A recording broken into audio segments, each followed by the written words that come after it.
Hey there. I'm Gerald Petruzella, Professor of Philosophy here at MCLA. Welcome to my e-portfolio. As you explore the site, you'll notice I built it with two goals in mind. First, it represents me to you, and to the world, with my best foot forward, so to speak.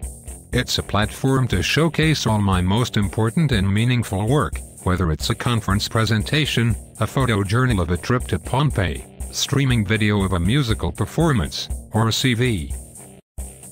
Second, my e-portfolio is an example for you, so you can see how you can present all your student life experience, volunteer work, and academics, to the world, everything in your MCLA experience that makes you a more educated, more engaged person.